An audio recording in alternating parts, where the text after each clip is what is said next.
കരുണാകരന് പുല്ല് വില പോലും കൊടുക്കാതെ ഇറങ്ങിപ്പോയവനാ. അഹങ്കാരത്തിന് കയ്യും കാലും വെച്ചവരാ ഈ നാശങ്ങള്. അവരെ തിരിച്ചു വിളിച്ച് ആരതി ഒഴിഞ്ഞു പിടിച്ചു കയറ്റാൻ അവരെന്താ വട്ടു പിടിച്ചോ? ഒരു ഉളുപ്പവുമില്ലാതെ തിരിച്ചു വന്നിരിക്കുന്നു. കരിമ്പ് പോലും വ്യക്തിത്വം ഇല്ലാത്ത ഒരു ഗതികെട്ടവൻ. എക്സ്ക്യൂസ് മീ അപ്പച്ചി, ആരാ അപ്പച്ചി ഗതികെട്ടവൻ? നിന്റെ തന്ത ആ കുറുപ്പ്. ഓ, എന്റെ അച്ഛൻ. അപ്പച്ചിക്കും അച്ഛനും ഒക്കെ ഒരേ ബ്ലഡ് അല്ലേ? അപ്പോ അപ്പച്ചിയുടെ ഗുണമല്ലേ അച്ഛനും കാണും. ജിതേന്ദ്ര,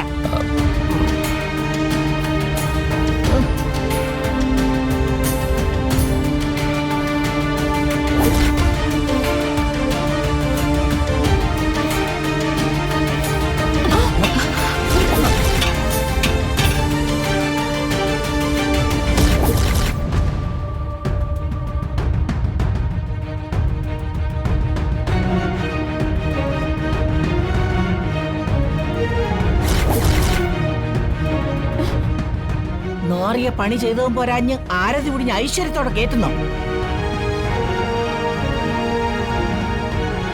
ചെയ്യാത്ത കുറ്റത്തിന് എന്നെ പ്രതിയാക്കാൻ നോക്കിയവനാ ജഗൻ.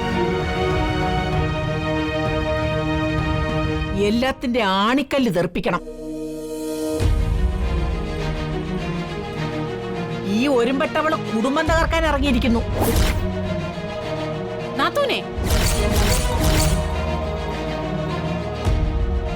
എന്നെ തോൽപ്പിച്ച ചിരിയുമായി ഇവര് പല്ലിളിച്ച് നിൽക്കുമ്പോ എനിക്കിവിടെ സ്വസ്ഥമായിട്ട് കഴിയാൻ പറ്റില്ല. ഞാൻ ഇവിടുന്ന് ഇറങ്ങിത്തരാം. ഇറങ്ങുന്നതും ഇറങ്ങാത്തതും ഒക്കെ നാത്തൂന്റെ ഇഷ്ടം.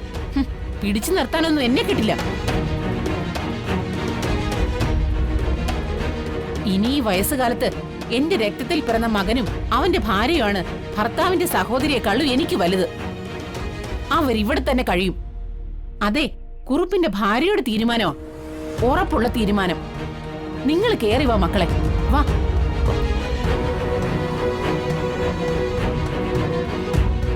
വാ മോളെ.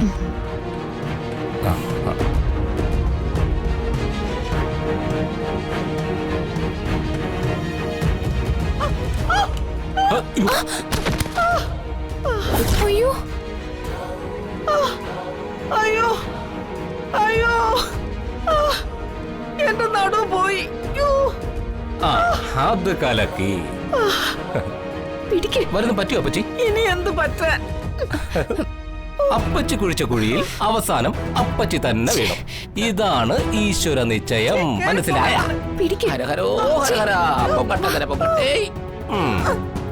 എന്താ എന്താ ഇവിടെ ശബ്ദം? എടാ, ചക്ക വീണതാടാ. ഓ അല്ല, അപ്പച്ചി വീണതാടാ. അപ്പച്ചി, ആരതിയിലെ വിളക്കുതിരി എണ്ണയിൽ മുങ്ങി കെട്ടുപോകാതെ നീട്ടി വെക്കേണ്ട ആളാ അപ്പച്ചി. ആ അപ്പച്ചി തന്നെ തിരി എണ്ണയിലേക്ക് വലിച്ചിട്ട് കെടുത്തി. അപ്പൊ അത് ഈശ്വരന് പിടിച്ചു കാണില്ല. അതാ അപ്പച്ചിയെ വീഴ്ത്തിയത്. വെറുതെ ആവശ്യമില്ലാത്ത പണിക്കൊക്കെ അപ്പച്ചി എന്തിനാ പോയത്? ഈ പ്രായത്തിൽ വല്ല പൊട്ടലൊക്കെ സംഭവിച്ചാലേ പിന്നെ ചാകുന്നത് വരെ ബെഡിലായിരിക്കും.